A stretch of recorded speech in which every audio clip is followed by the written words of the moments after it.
Halo guys, selamat siang. Ketemu lagi dengan Master Studio. Kali ini bahas sesuatu yang ringan-ringan aja ya.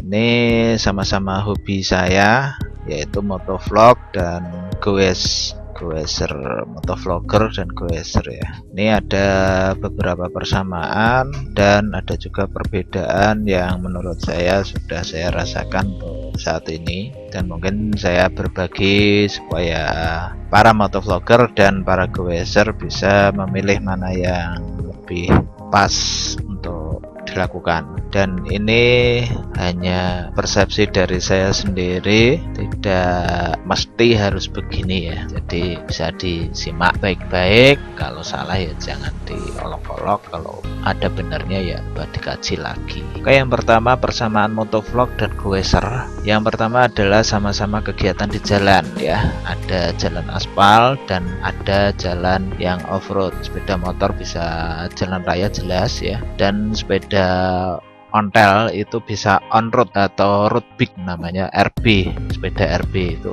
sepeda balap itu. Kemudian yang off road, kalau motor bisa motor trail ya, ada KLX, ada CRF, Husqvarna dari luar, KTM juga ada.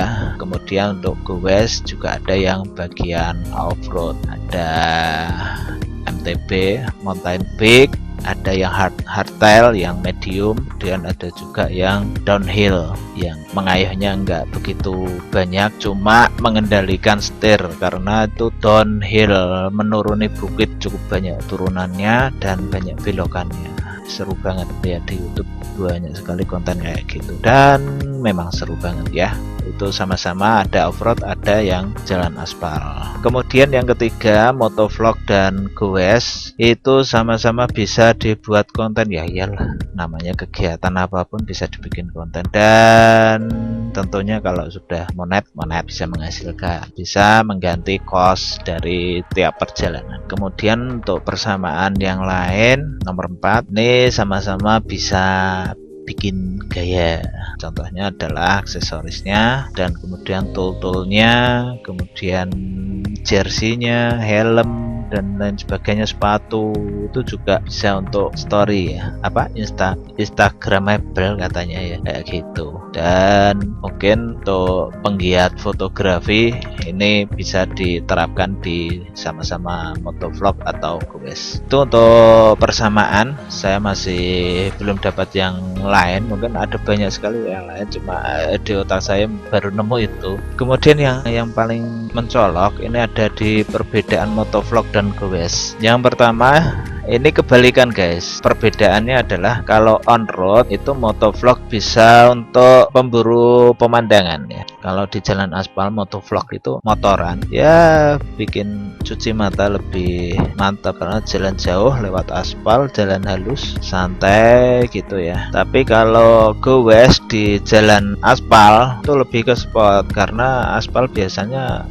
yang ditempuh jalan jauh, dia pasti mengandalkan cadence atau daya tahan dan powernya harus stabil tuh. Dan kebalikannya, kalau jalan off-road motovlog itu malah untuk sport ya, jelas itu untuk sport. Kemudian goes tentu off-road juga untuk sport, tapi yang lebih ini untuk mendapat pemandangan yang fresh, karena jauh dari kebisingan dan jauh dari aroma-aroma bensin dan solar ya. Untuk pemandangan juga jauh lebih wow. Biasanya naik gunung gitu jelas capek, kalau sepeda jelas pelan-pelan sambil menikmati kanan kiri. Tapi kalau motovlog, motor trail atau itu ya, biasanya untuk sport. Lalu untuk perbedaan yang kedua, kalau motovlog spare partnya mahal-mahal guys, tapi ada juga yang motovlog kan sama motor 75 atau pakai CB jadul pun bisa, apapun bisa. Iya betul, tapi untuk spare partnya itu tetap lebih mahal kan ya daripada yang goes. Contohnya adalah ban, tapi ban sekarang juga gitu goes juga lebih mahal ya guys. Kemarin saya beli ban untuk motor itu cuma seharga 120 sampai 30-an. Kalau sepeda ontel goes itu saya lihat itu wah, harganya hampir mirip guys, sudah 100 sudah 110 gitu ya. Akhirnya lebih mirip ya, tapi tetap ada perbedaan. Tuh. Kemudian yang ketiga, perbedaan motovlog dan goes adalah bekal lebih banyak untuk kos tiap perjalanannya. Ya iyalah, di situ kalau motoran tuh berangkatnya pasti bensin, belum lagi nanti kalau di tempat tujuan itu parkirnya lebih mahal daripada sepeda kan. Sepeda bisa dicentelkan.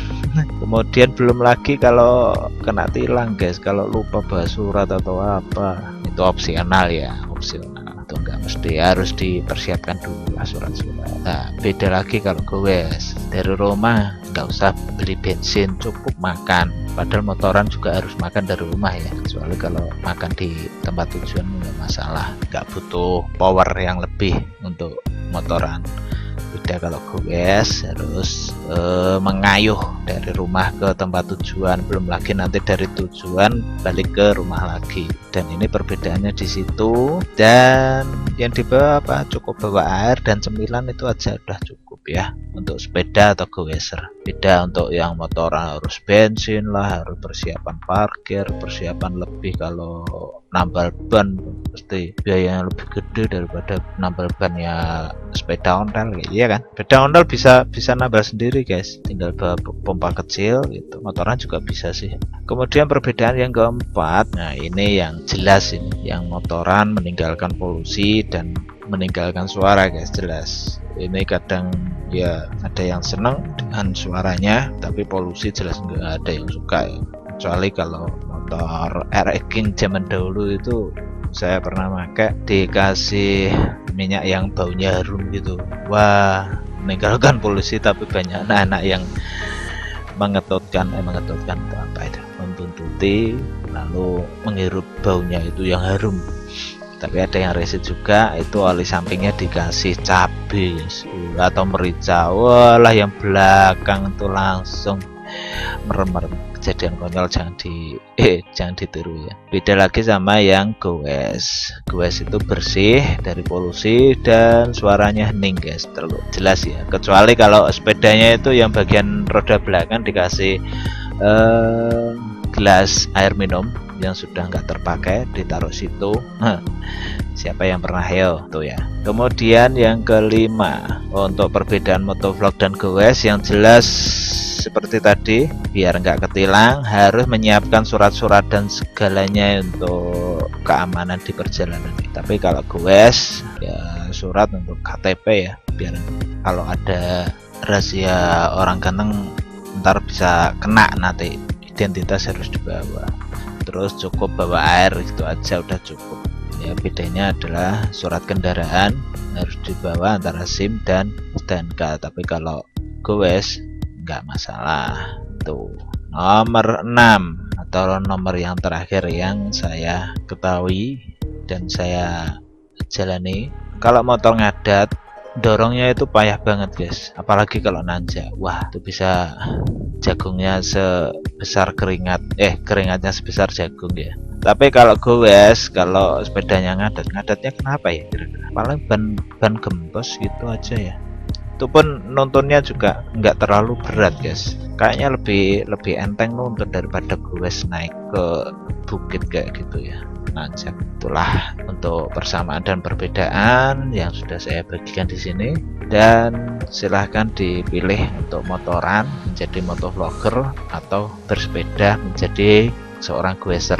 Sama-sama untuk menikmati perjalanan yang indah, menikmati pemandangan yang ada di alam ini yang sudah disuguhkan oleh Sang Pencipta. Dan yang kedua, yang penting bisa bikin konten itu ya. Terima kasih sudah menyimak dan semoga bermanfaat.